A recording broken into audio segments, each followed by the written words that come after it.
कैसे हैं मेरे दोस्तों। एक बार फिर से आप सभी का हम स्वागत कर रहे हैं आपके अपने YouTube चैनल ज्ञान विद सचिन में।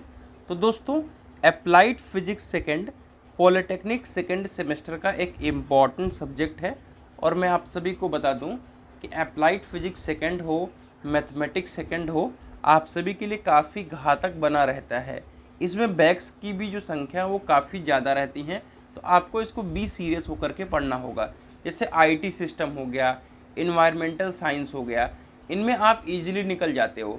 लेकिन F triple E, engineering mechanics, mathematics और फिजिक्स, इन चारों को आपको अच्छे से पढ़ना होगा।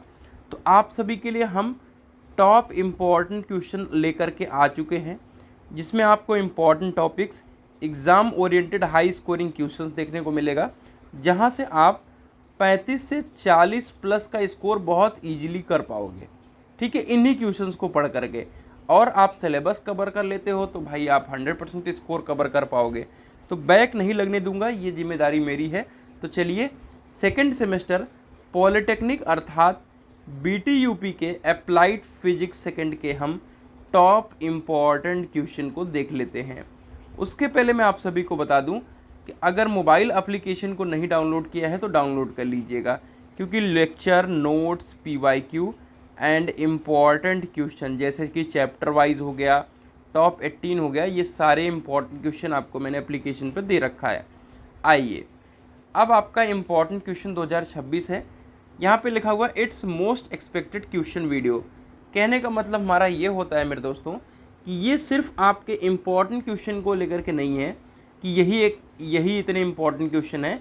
इस क्वेश्चंस को देख करके आप ये समझ सकते हैं कि इन क्वेश्चंस की प्रोबेबिलिटी बहुत ज़्यादा रहती है। ठीक है, तो अप्लाइड फिजिक्स सेकंड 2026 के लिए है। हर साल का अलग अलग होता है, तो हर साल जो अलग अलग इंपॉर्टेंट क्वेश्चन में डालता हूँ उनको आप देखिए। अब आते हैं पेपर पैटर्न। देखो, आप किसी भी एग्जामिनेशन को दे रहे हो और आप उसके पैटर्न को नहीं समझ पा रहे हो और उसके पैटर्न के हिसाब से तैयारी नहीं कर रहे हो तो समझो मूर्ख हो। अगर मैं बात करूँ इंजीनियरिंग मैकेनिक्स की, अगर मैं बात करूं एफ ट्रिपल ई की, अगर मैं बात करूं आपके engineering mechanics F triple E IT system की, तो इनका पैटर्न अलग है। इनमें क्या होगा मेरे दोस्तों, इनमें क्या होगा, आपको लॉन्ग क्वेश्चन फोकस करना होगा। ठीक है, क्योंकि इनमें 5 मार्क्स का एक क्वेश्चन आता है। लेकिन अगर आप फिजिक्स की बात करें, इन्वायरमेंटल साइंस की बात करें, मैथमेटिक्स सेकंड की बात करें, तो इनमें कैसा चलता है, इनमें चलता है 2.5 नंबर के क्वेश्चंस, 2 नंबर के क्वेश्चंस, ठीक है, 1 नंबर के क्वेश्चंस। ये क्या रिप्रेजेंट करते हैं, ये रिप्रेजेंट कर रहे हैं कि आपको शॉर्ट क्वेश्चन फोकस करना है।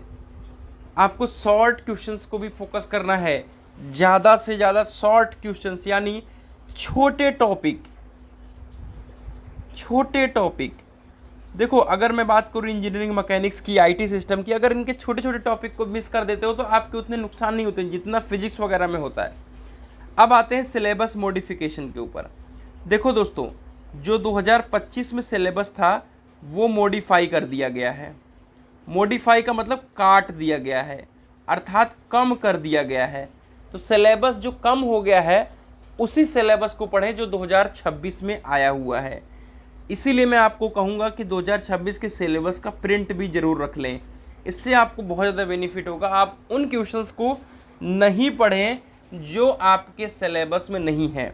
सेम बात पीवाईक्यू को लेकर के बोलूँगा, पीवाईक्यू सॉल्व करो, लेकिन जो सिलेबस में मॉडिफाई हो गया है और जो पहले टॉपिक था वो अगर पीवाईक्यू में आया है तो उसको मत सॉल्व करो, वही पीवाईक्यू सॉल्व करो जो एग्जामिनेशन में आएगा, यानी अर्थात आपके सिलेबस में है। लॉन्ग क्वेश्चन को आपको फोकस कम करना है, शॉर्ट्स क्वेश्चन को आपको फोकस ज़्यादा करना है। ठीक है, तो लॉन्ग क्वेश्चन तो करना ही है, लेकिन शॉर्ट क्वेश्चंस को आपको ज़्यादा से ज़्यादा देखना है। अब आते हैं क्वेश्चन की तरफ। तो वेव मोशन बहुत ज़्यादा इंपॉर्टेंट क्वेश्चन है। ट्रांसवर्स और लॉन्गिट्यूडनल वेव मोशन पूछता रहता है, 2 मार्क्स में पूछा जाता है। अल्ट्रासोनिक तरंगे क्या है, इसकी प्रॉपर्टीज़ और एप्लीकेशन को समझाइए, 2 मार्क्स में पूछा जाएगा। व्हीट स्टोन ब्रिज का कार्य सिद्धांत 5 मार्क्स में पूछा जाएगा। मीटर ब्रिज का कार्य सिद्धांत का सचित्र वर्णन करें, 5 मार्क्स में पूछा जाएगा। आप डायग्राम मस्ट है, अगर आप डायग्राम इसके नहीं बनाएंगे तो आपके नंबर कटेंगे। किरचॉफ का दोनों नियम का वर्णन करिए। देखो F-EEE में किरचॉफ का नियम है, 100% वाला क्वेश्चन है।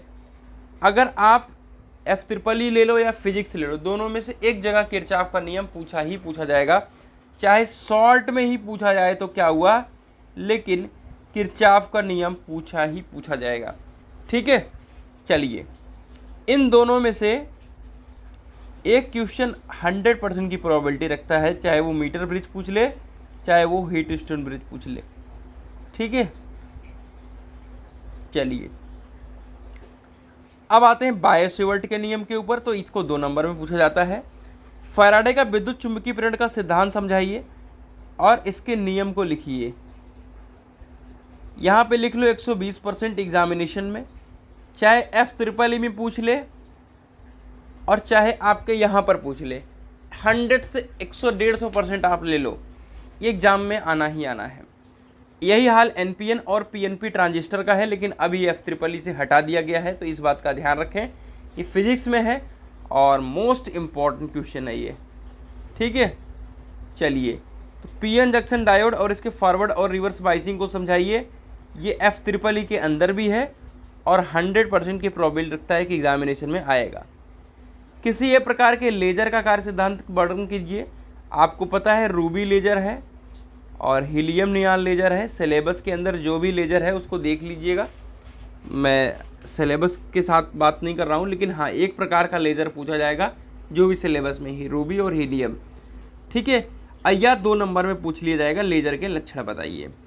ऑप्टिकल फाइबर के बारे में बताइए, ये भी 2 मार्क्स में पूछा जा सकता है। गॉस का लॉ और कूलॉम्स का लॉ, ये भी 2 मार्क्स में पूछा जा सकता है। ठीक है, ड्यूअल नेचर ऑफ लाइट और इसके उदाहरण, ये 2 नंबर में पूछा जाएगा। क्रिटिकल एंगल और TIR, ठीक है, और बेसिक ऑप्टिकल लॉ, ये 2 नंबर में पूछे जाने वाले क्वेश्चन हैं। तो इतने क्वेश्चन हैं जो आपकी फिजिक्स सेकंड के लिए बहुत ज़्यादा इंपॉर्टेंट है। तो कैसी रही वीडियो ज़रूर कमेंट करके बताइएगा।